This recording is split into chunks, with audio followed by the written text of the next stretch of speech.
Dear friends, ఈరోజు త్రిశంకు స్వర్గం అంటే ఏమిటో తెలుసుకుందాం. ఇక్ష్వాకు వంశానికి చెందిన హరిశ్చంద్రుని తండ్రి సత్యవ్రతుడు. ఇతడు యువరాజుగా ఉన్న సమయంలో ఒక వివాహితను బలాత్కారం చేయు ప్రయత్నించాను. దానికి అతని తండ్రి అయిన సూర్యారణ్యుడు అతనికి వశిష్ఠుని సమక్షమున రాజ్య బహిష్కరణ శిక్ష విధిస్తాడు.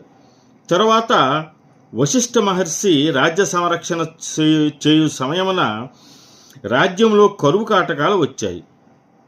అదే సమయమున విశ్వామిత్రుడు తపస్సులో నుండగా విశ్వామిత్రుని భార్యా బిడ్డల అభ్యర్థన మేరకు వారి కుటుంబ పోషణ భారాన్ని సత్యవ్రతుడు స్వీకరిస్తాడు. తన రాజ్య బహిష్కరణ సమయమున వశిష్ఠుడు వారించలేదన్న కినుకతో వశిష్ఠుని హోమధేనువును తస్కరించి వధించి గోమాంస భక్షణ చేస్తాడు సత్యవ్రతుడు. తండ్రిని కష్టపెట్టడము, హోమధేనువు తస్కరణ, గోమాంస భక్షణ అను 3 శంకువులు అంటే 3 పాపములు చేసినందున త్రిశంకుడను నామముతో శాశ్వతంగా పిలువబడతావని వశిష్ఠుడు సత్యవ్రతుణ్ణి శపిస్తాడు.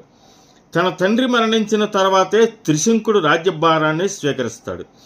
త్రిశంకుడు బొందుతో స్వర్గారోహణ చేయదలిచి వశిష్ఠుని సహాయమును అడిగి దాని కొరకై యాగము చేయమని కోరగా అందుకు వశిష్ఠుడు తిరస్కరిస్తాడు. అందుకు ఖిన్నుడైన త్రిశంకుడు వశిష్ఠుని బిడ్డలను ఆశ్రయించి భంగపడి వారి శాపానికి గురై చండాలత్వం పొందుతాడు. దాని కొరకై విశ్వామిత్రుని ఆశ్రయించి యాగము చేయించి తపోబలం చేత స్వర్గానికి చేరుతాడు త్రిశంకుడు.